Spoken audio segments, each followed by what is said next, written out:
Hello everyone, welcome back to the CDP classes. एक बार फिर स्वागत करती हूँ आपका सीडीपी क्लासेस में।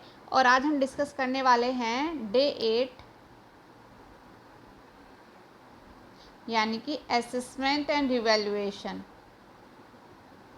देखिए, असेसमेंट एंड इवैल्यूएशन यानी कि मूल्यांकन और आकलन। असेसमेंट दैट इज आकलन और इवैल्यूएशन दैट इज मूल्यांकन। देखिए, जो सिलेबस में लिखा हुआ है वो हमारा ये मेंशन है कि असेसमेंट फॉर लर्निंग और असेसमेंट ऑफ लर्निंग, यानी अधिगम के लिए आकलन और अधिगम का आकलन। क्लियर है बिल्कुल। और जो इवैल्यूएशन की बात करूँ तो इवैल्यूएशन हमारे सिलेबस में जो डिफाइन है वो CCE डिफाइन है, कंटिन्यूएस एंड कॉम्प्रिहेंसिव इवैल्यूएशन, यानी सतत एवं व्यापक मूल्यांकन। ये टर्म हमारे सिलेबस में है। तो इट्स ऑल अबाउट, जो आज का टॉपिक है वो असेसमेंट एंड इवैल्यूएशन है।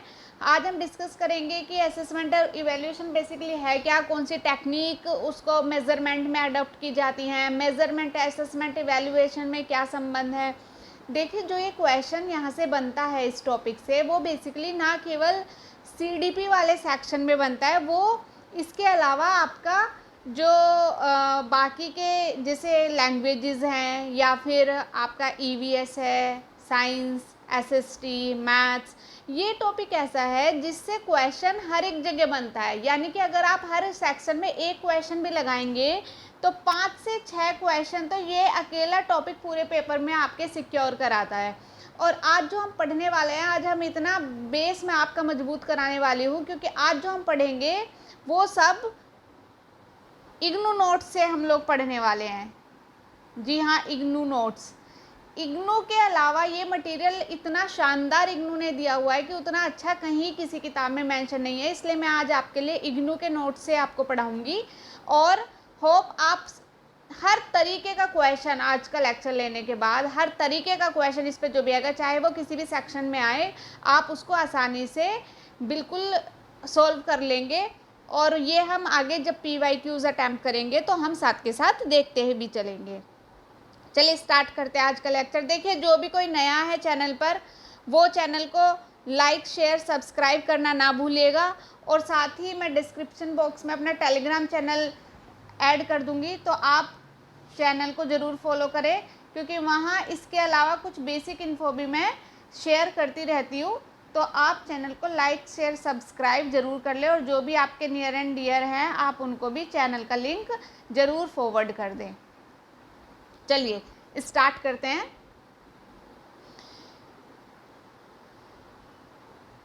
देखिए, सबसे पहले हम यही समझेंगे कि मापन, आकलन, मूल्यांकन बेसिकली है क्या। ये शब्द जो हैं ये क्या है। देखिए, आकलन, यहाँ पे हम देखते हैं कि आकलन को बहुत से लोग अंक और ग्रेड के रूप में देखते हैं, लेकिन इसका अर्थ केवल और केवल इतना नहीं है, इससे बहुत ज़्यादा अधिक है।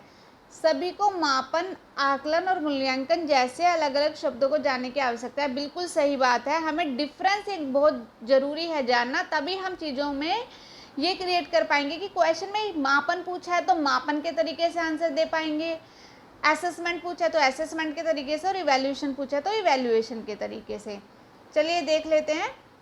एक कोई टेस्ट है तो ये डिनोट करता है बिल्कुल संबंध बहुत अच्छे से। टेस्ट है ये, उसका मेजरमेंट ऐसे होगा इतने एरिया में, उसका फिर असेसमेंट होगा और उसका वाइड लेवल पे इवैल्यूएशन होगा। क्लियर है बिल्कुल। चलो एक फटाफट डेफिनेशन देख लेते हैं, उससे और क्लैरिटी आ जाएगी माइंड में, कहीं बिल्कुल भी आप फिर मार खाने वाले नहीं हैं। डेफिनेशन हम लोग देखेंगे फटाफट यहाँ पे से। मापन क्या होता है कि मापन वे अभ्यर्थी का, जो शिक्षक होते हैं वो बहुत लंबे समय से कोई प्रैक्टिस कराते आ रहे होते हैं और अपने विद्यार्थियों का परीक्षण करते हैं।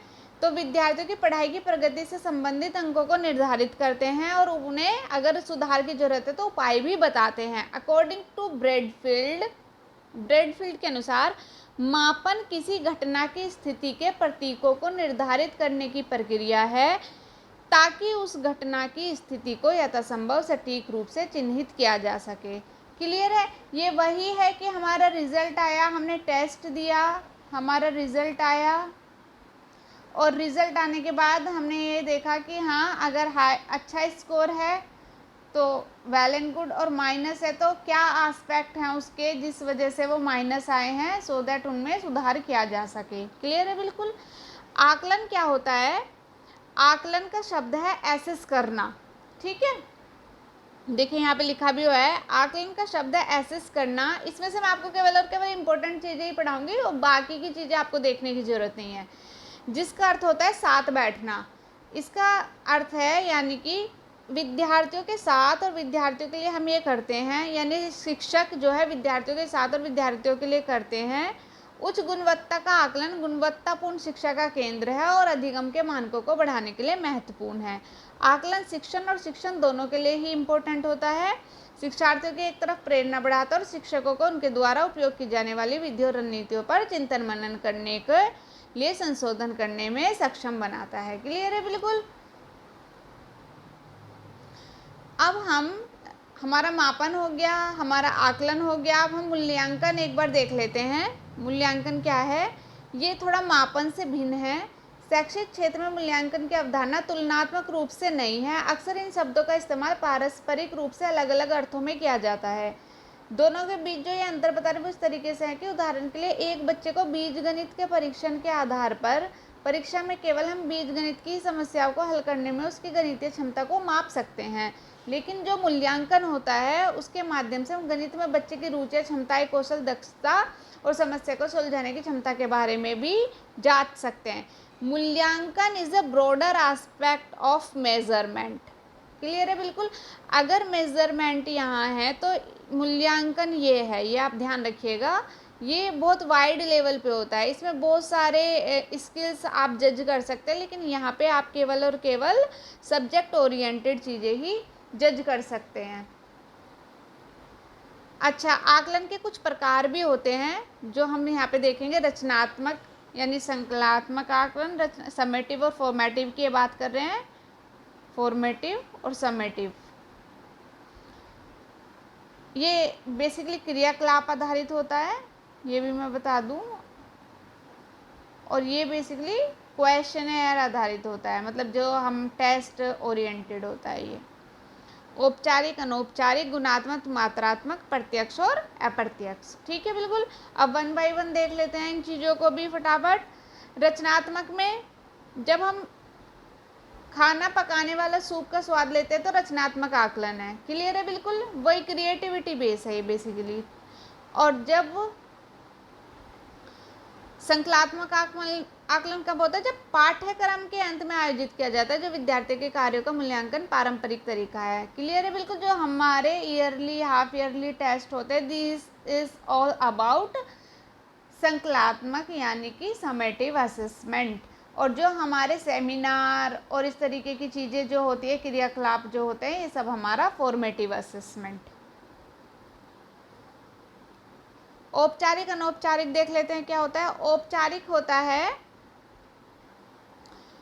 मानकीकृत उपायों का प्रयोग करके परीक्षण से प्राप्त निष्कर्षों का समर्थन करने में औपचारिक आकलन के आंकड़ों का प्रयोग किया जाता है। इन आंकड़ों की गणितीय रूप से गणना की जाती है और उसे ब्रीफ भी किया जाता है। इस प्रकार के आकलन के लिए प्रतिशत या मानक स्कोर जैसे शब्द आमतौर पर दिए जाते हैं। क्लियर है? बिल्कुल। दूसरा, अनौपचारिक में क्या होता है? आंकड़ों का प्रयोग नहीं किया जाता है, और ये आप बेसिकली ऐसे समझ सकते हैं कि अगर एक शिक्षक विद्यार्थी विशेष उच्चारण का आकलन करते समय 15 में से 10 सही ढंग से उच्चारण किए गए या रूब्रिक स्कोर जैसे ठीक से उच्चारण न कर पाना, हस्ताक्षर करना, सभी शब्दों का सही उच्चारण करना, इस प्रकार के आकलन दिए हुए हैं। मतलब औपचारिक is all about marks, percentage, और अनौपचारिक आप ग्रेडिंग इसको बोल सकते हैं। इसमें अंकों का खेल नहीं होता, यहाँ पे अंक मायने रखते हैं। क्लियर है? बिल्कुल। गुणात्मक और मात्रात्मक। मात्रात्मक आकलन आंकड़े इकट्ठा करता है और ये संख्यात्मक अंकों या रेटिंग पर निर्भर करता है। और गुणात्मक आकलन मात्रात्मक आकलन के विपरीत होता है। ये संख्या पर न निर्भर करके विवरण पर निर्भर करता है। क्लियर है बिल्कुल। ये क्वालिटी ओरिएंटेड होता है और ये क्वांटिटी ओरिएंटेड होता है मात्रात्मक। अब हम सीसीई की बात कर लेते हैं, क्योंकि सिलेबस में सीसीई बिल्कुल ही अलग से मेंशन है। Continuous and comprehensive evaluation, that is सतत और व्यापक मूल्यांकन। तो सतत और व्यापक मूल्यांकन बेसिकली होता क्या है कि ये आरटीई के तहत सीसीई की परिकल्पना की गई थी और इस आकलन में शैक्षिक और गैर शैक्षिक दोनों पहलू शामिल होते हैं जिससे व्यापक मूल्यांकन मिल सके। ठीक है, तो ये बच्चे की संलग्नता का पैटर्न, सामान्य अवलोकन, समूह कार्य के दौरान अवलोकन, कक्षा में व्यक्तिगत कार्य, बच्चे का लिखित कार्य और एक व्याख्यान, दैट इज एनेक्डोटल रिकॉर्ड। तो ये सब इस पर आधारित होता है। सतत और मतलब एक ओवरऑल बहुत वाइड लेवल पे मूल्यांकन ही सतत एंड व्यापक मूल्यांकन, जहाँ बच्चे का हर तरीके से आकलन किया जाए, क्वालिटी, क्वांटिटी, रचनात्मक, संकलनात्मक, डायरेक्ट, इनडायरेक्ट, हर तरीके से जब किया जाए, दैट इज सतत एंड व्यापक मूल्यांकन। अब हम लर्निंग और असेसमेंट में डिफरेंस देख लेते हैं। ये लिखा हुआ है लर्निंग और असेसमेंट में डिफरेंस।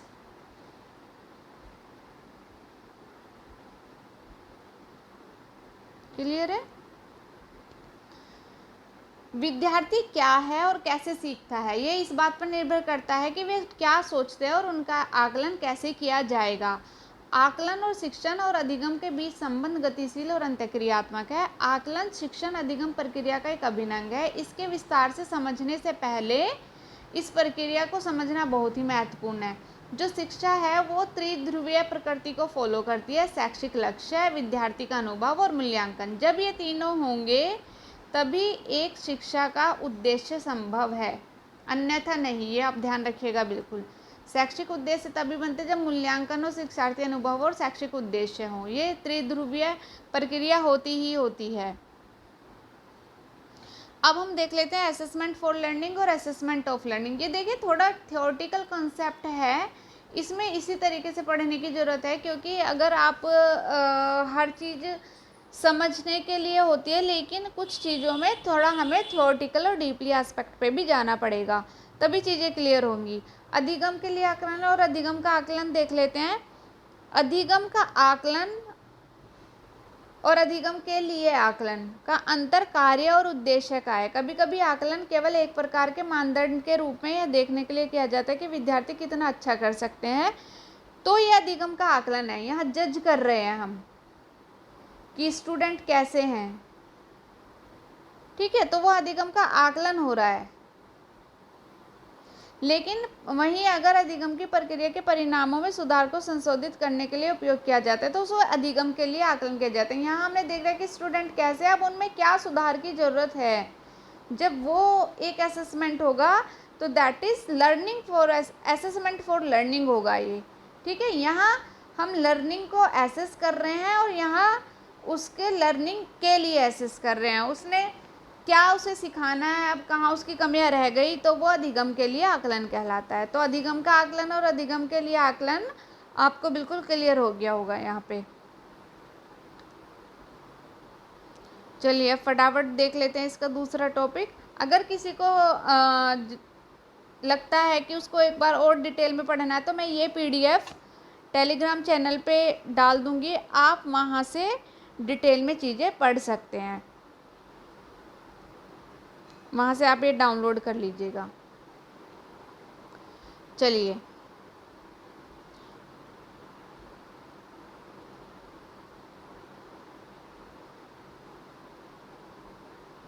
अच्छा, एक बार आकलन चक्र देख लेते हैं। बेसिकली ये है क्या, यहाँ से चीज़ें और स्पष्ट हो जाएंगी। अधिगम आकलन के लिए परिणामों का विश्लेषण किया गया, तो अधिगम के परिणामों के बाद कार्यक्रमों को संशोधित किया गया कि भाई कहाँ ज़रूरत है सुधार की, कहाँ नहीं है, और फिर उनको अच्छी तरीके से परिभाषित किया गया, उनका फिर से उपयुक्त आकलन किया गया और उनके परिणामों का फिर से विश्लेषण किया गया। तो ये एक प्रकार से इस तरीके से चक्र चलता ही रहता है। अच्छा, जो हमारा आकलन होता है वो डिफरेंट डिफरेंट स्टेजेस पे होता है, वो कैसे हम देख लेते हैं। यही बस एक इम्पोर्टेंट इसमें थोड़ा टॉपिक है, आप देख लीजिए इसको। सबसे पहले हम पूर्व प्राथमिक स्तर पर आकलन देखेंगे कि पूर्व प्राथमिक स्तर पर जो आकलन होता है उसमें कौन कौन सी विधियाँ अडॉप्ट की जाती है। अवलोकन सबसे पहले है। जब शिक्षक प्रशिक्षक आकलन करते हैं तो वे बच्चे का अवलोकन करते हैं कि बच्चा क्या जानता है और क्या कर सकता है। अवलोकन में बौद्धिक, भाषाई, सामाजिक, भावनात्मक और शारीरिक विकास सहित विकास के सभी पहलुओं को शामिल किया जाता है, जिससे बच्चे का एक प्रॉपर प्रोफाइल बनाया जा सकता है और उसकी प्रकृति को संकलित किया जा सके। क्लियर है बिल्कुल। अवलोकन कर रहे हैं यहाँ बच्चे का, उसका ओवरऑल जजमेंट देख रहे हैं। अब उसके बाद क्या है कि पोर्टफोलियो आ जाता है। पोर्टफोलियो क्या होता है कि आंकड़ों का एक रिकॉर्ड होता है जो बच्चों की अवधि के दौरान किए गए काम के माध्यम से एकत्रित किया जाता है। इसमें कार्यपत्रक, रचनात्मक शिल्प, अवलोकन, बच्चे की क्षमता, समस्याएं आदि सब शामिल होती हैं और ये उसके एक समय में किए गए अवधि या सभी प्रकार के कार्यों का एक संग्रह है। अब हम देख लेते हैं चेकलिस्ट और रूब्रिक्स। रूब्रिक्स टर्म बहुत इंपॉर्टेंट है, इसको ज़रा ध्यान से देखिएगा। चेकलिस्ट और रूब्रिक्स छोटे बच्चों के आकलन का एक महत्वपूर्ण, अधिक मूर्त तरीका है। मूर्त यानी जो अब बढ़ाया था ना इससे पहले अलग अलग क्लासेस में, एब्स्ट्रैक्ट और उस तरीके के जो डिफरेंस मैंने समझाया था, ये वही है अमूर्त और मूर्त वाला। मतलब जिसको टच कर सकते हैं, जिसको टच नहीं कर सकते, ठीक है। तो चेकलिस्ट प्रासंगिक कारकों का आंकड़ा एकत्र करने का एक त्वरित तरीका है। एक चेकलिस्ट में कौशल की एक सूची होती है जिससे आप बच्चे की अपेक्षा करते हैं कि वो उसका प्रदर्शन करे। उस सूची से शिक्षक और या आकलनकर्ता क्या करता है, प्रत्येक आइटम की जांच करता है जो उस सूची में मेंशन है और बच्चा क्या करने में सक्षम है यह सब जानने की कोशिश यहाँ से करता है। रूब्रिक क्या होता है कि बच्चे को दिए गए कार्य को करने की दक्षता की डिग्री दिखाने के लिए एक पैमाने का उपयोग करता है।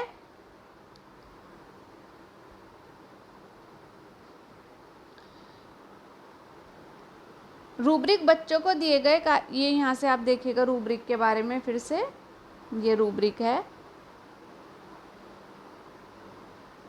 रूब्रिक बच्चे को दिए गए कार्य की दक्षता की डिग्री दिखाने के लिए एक पैमाने का उपयोग करता है। प्रत्येक कार्य के लिए कम से कम 3 स्तरों को शामिल किया जाना चाहिए। निम्नतम स्तर का मतलब है बच्चा कार्य करने में असमर्थ है। उच्चतम का मतलब है दक्षता को इंगित करता है वो कि ये हायर कैपेबिलिटी उसकी है। और बीच का स्तर ये बताता है कि बच्चा बीच में कहीं स्थिर है, मतलब ये भी बता देगा बच्चा डाउनवर्ड है, बच्चा अपवर्ड चल रहा है, या बच्चा कहीं बीच में उसका स्किल सेट चल रहा है। इन्वेंट्री देख लेते हैं। इन्वेंट्री यह बच्चों के आकलन का एक और तरीका है। इसमें शब्दों की सूची तैयार की जाती है जिसे विद्यार्थियों को एक उम्र में प्रदर्शित करना होता है, ठीक है। तो ये एज बेस्ड बेसिकली चलती है। प्राथमिक स्तर पर आकलन की बात कर लेते हैं। राष्ट्रीय शिक्षा नीति पर पूर्णतः आधारित है। शिक्षक अवलोकन में प्राथमिक स्तर पर बच्चे को इस तरीके के अवलोकन किया जाना चाहिए कि विद्यार्थियों का अवलोकन जब हो वे एक कार्य का प्रदर्शन कर रहे हो, मतलब ये प्रैक्टिकल ओरिएंटेड होना चाहिए, इनका कहना है। प्रश्न और उत्तर यह है कि जो शिक्षक होते हैं वो शिक्षार्थी से क्वेश्चन पूछें और वो उनकी क्रिया प्रतिक्रिया के माध्यम से उनका त्वरित उत्तर दें। तो इससे ये जांच की जाती है कि जो स्टूडेंट है वो कितना सक्षम है एक शिक्षक के आंसर देने के लिए। फिर शिक्षक द्वारा निर्मित कार्य और परीक्षण, ये सब वही है कि शिक्षक विद्यार्थियों को निश्चित समय के भीतर पूरा करने का एक कार्य सौंपता है और उस कार्य को वो कर लेते तो उससे उनकी प्रगति दर्ज हो जाती है कि कितना बच्चे का जो असेसमेंट लेवल है वो कहाँ चल रहा है। कार्य के नमूने या पोर्टफोलियो में विद्यार्थी का अधिगम का प्रदर्शन होता है। पोर्टफोलियो पूरा यहाँ पे क्रिएट हो जाता है और ई पोर्टफोलियो टोटली डिजिटलाइजेशन को डिनोट करता है। क्लियर है बिल्कुल। परियोजना कार्य एक प्रैक्टिकल का मतलब यहाँ पे बताया गया कि प्रोजेक्ट वर्क को बेसिकली डिनोट करता है। मानकीकृत परीक्षण हम देख लेते हैं एक बार। मानकीकृत परीक्षण में यह परीक्षण कक्षा में सभी विद्यार्थियों की प्रगति को मापने के लिए किया जाता है और परीक्षण से जो मात्रात्मक आंकड़ा प्राप्त होता है आगे चलकर उपलब्धि के परीक्षण में ग्रेडिंग करने में इसका प्रयोग किया जाता है। उपाख्यानात्मक अभिलेख, एनेक्डोटल रिकॉर्ड्स को अगर देखें तो एक शिक्षक प्रतिदिन अपने विद्यार्थी का अवलोकन करता है। जब किसी विद्यार्थी के जीवन में किसी प्रसंग या घटना का अवलोकन करके उसके व्यवहार, कौशल, दृष्टि, प्रदर्शन आदि को एक संक्षिप्त कथा में नोट किया जाता है तो इसे उपाख्यानात्मक कहते हैं। मतलब एक स्टूडेंट के बारे में, उसकी पर्सनैलिटी के बारे में एक पूरा नोट क्रिएट कर लेना ही उपाख्यानात्मक अभिलेख कहलाता है। होता है ना कि हमारे टीचर हमारे बारे में सब कुछ जानते हैं, किस परिवेश से आया है, क्या उसके पेरेंट्स की शिक्षा है, क्या वो शिक्षा ग्रहण कर रहा है, कैसी शिक्षा उसके बहन भाई ने ग्रहण करी, तो ये सब वही डिनोट करता है। रूब्रिक्स हम पहले अभी पढ़ के ही चुके हैं, कहीं कोई डाउट नहीं है। माध्यमिक और उच्च स्तर का आकलन हम लोग देख लेते हैं। आप ये सब एक बार फिर से पढ़ लीजिएगा, रूब्रिक्स वगैरह ना, ये थोड़ा इम्पोर्टेंट है। तो पीडीएफ से मैं जो डाल दूंगी, या तो आप उससे पढ़ लीजिएगा, या फिर आप दोबारा ओपन करके जो ये यूट्यूब चैनल है तो दोबारा ओपन करके आप इसको देख लीजिएगा। देखिए फिर से देख लेते हैं। जैसा कि पूर्व प्राथमिक स्तर पर चर्चा की गई है कि रूब्रिक्स स्कोरिंग को सफलतापूर्वक पूरा करने के लिए तय किए गए मानदंडों की रूपरेखा को तैयार करता है और उनकी स्थापना करता है। ये उपरोक्त विधियों के अलावा यह भी प्रदत्त कार्य के लिए उपयोगी है कि विद्यार्थी के प्रदर्शन का आंकड़ा किस प्रकार किया जाना चाहिए। क्लियर है? चलिए माध्यमिक और उच्च देख लेते हैं। ये 9वीं 10वीं का बेसिकली प्रस्तुतिकरण मतलब प्रेजेंटेशन को डिनोट करता है। निरूपण, साक्षात्कार, इंटरव्यू, प्रदर्शन कार्यों की प्रेजेंटेशन कैसी है, किसी कार्य को किस तरीके से वो वास्तविक कौशलों को अपना कैसे प्रेजेंट करते हैं। प्रश्नोत्तरी अगेन वही प्रश्नोत्तर की फॉर्म में है। और स्व आकलन, खुद का आकलन करना, हमारा स्वॉट एनालिसिस बेसिकली इसको बोला जाता है।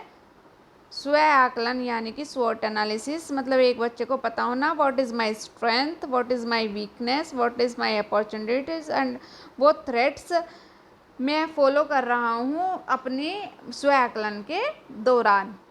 सहयोगात्मक गतिविधियाँ वही है कि हम टीम बिल्डिंग या टीम वर्क एक कैसे तरीके से होता है। अब उच्च शिक्षा आ गई कि भाई 10th-12th के जो बाहर की हमारी शिक्षा है ये उसको डिनोट कर रहा है। बाह्य परीक्षा, ये इस वाले सेशन में क्या होता है कि विश्वविद्यालय में बाह्य परीक्षाओं पर अधिक जोर दिया जाता है। ये सेमेस्टर वर्ष में अंत में आयोजित की जाती है। इनका मेजरमेंट का केवल आप 9वीं 10वीं 11वीं 12वीं तक आपके मेजरमेंट, आपके असेसमेंट के डिफरेंट पैरामीटर्स हो सकते हैं, लेकिन जब आप हायर एजुकेशन में आ जाते हैं तो वहाँ केवल और केवल आपके सेमेस्टर्स, आपके जो इंटरनल्स, आपके एक्सटर्नल्स, वही परीक्षा एक माध्यम है आपको एसेस करने का। इसके अलावा और कोई माध्यम नहीं है। ग्रेडिंग सिस्टम हम पढ़ के चुके हैं कि ग्रेडिंग सिस्टम होता है उच्च संस्थानों में किया जाता है कि विशिष्ट ग्रेड बच्चे को दे दिया जाता है पेपर के आधार पर, जिसके आधार पर जज किया जाता है कि उसका जो लेवल है बच्चे का कहाँ पे वो लाई कर रहा है उसमें, कि भाई इसका लेवल क्या है। ठीक है, जैसे A+ ग्रेड हो गया तो बहुत अच्छा हो गया, A हो गया एवरेज हो गया, B+ हो गया एवरेज हो गया, B या C तो एवरेज से भी नीचे की कैटेगरी में आ गया। असेसमेंट फॉर लर्निंग और असेसमेंट ऑफ लर्निंग के बारे में बस इतना ही है। और बेसिकली इसमें हमने ये पढ़ लिया कि आकलन की मूल धारणा क्या है, कैसे अधिगम और आकलन में, अधिगम के लिए आकलन में डिफरेंस है, उनके लिए क्या क्या टेक्निक किस लेवल पे यूज़ की जाती है, स्कूल लेवल पे क्या टेक्निक असेसमेंट की यूज़ की जाती है, मिडिल स्कूल में क्या की जाती है और हायर स्कूल्स में क्या की जाती हैं, और उच्च शिक्षा संस्थान यानी यूनिवर्सिटी लेवल पे क्या किया जाता है। ठीक है, अगर किसी को भी ये PDF एक बार दोबारा देखनी है तो आप PDF को टेलीग्राम से डाउनलोड कर लीजिएगा। टेलीग्राम चैनल जो है वो मैं डिस्क्रिप्शन में मेंशन कर दूंगी और कर भी दिया है, तो आप वहाँ से देख लीजिएगा, एक बार उसको ज्वाइन कर लीजिएगा। और देखिए जो असेसमेंट फॉर लर्निंग और असेसमेंट ऑफ लर्निंग के क्वेश्चन हैं वो हम कल डिस्कस करेंगे 1 बाय 1। क्वेश्चन सेशन इसका कल रखेंगे, सो दैट आप इसको एक बार और रिवाइज कर लीजिए। रिवाइज से क्या होगा कि जब आप कल क्वेश्चन करेंगे तो आप 110% आप सारे क्वेश्चन के आंसर्स खुद ही बता देंगे। क्लियर है बिल्कुल। और जो इससे नेक्स्ट मतलब ये वाला तो हमारा डे 8 हो ही जाएगा पूरा कंप्लीट क्वेश्चंस के साथ कल। और नेक्स्ट जब भी होगा तो वो सिलेबस में जो भी हमारी नेक्स्ट कैटेगरी आ रही होगी हम उसी को ही डिस्कस करेंगे। हम सिलेबस को बिल्कुल स्किप नहीं करेंगे। इसके अलावा कल 3 जन को जो पेपर 1 हुआ था हम उसकी CDP भी डिस्कस करेंगे, और अगर टाइम मिला तो EVS भी साथ में ही डिस्कस कर लेंगे। तो कल आप सोल्ड पेपर को देखना ना भूलिएगा, क्योंकि देखिए सोल्ड पेपर में ही चीज़ें जो आती हैं वो वही घुमा फिरा के चीज़ें आगे भी पूछे जाने वाली हैं। तो आपके लिए बहुत ज़रूरी है कि आप सोल्ड पेपर ज़रूर अटैम्प्ट करें। एक बार पूरी डे वाइज आप पूरा तैयार हो जाएगा आपका नोट्स के थ्रू, फिर आपके PYQs के थ्रू आपकी प्रैक्टिस होती चली रही है, और सोल्ड पेपर के थ्रू आप रियल प्रैक्टिस भी कर सकते हैं। चलिए कल तक के लिए good bye, take care. Revision करते रहिएगा, पीडीएफ डाउनलोड कर लीजिएगा और चैनल को लाइक शेयर सब्सक्राइब करना ना भूलिएगा। Thank you so much.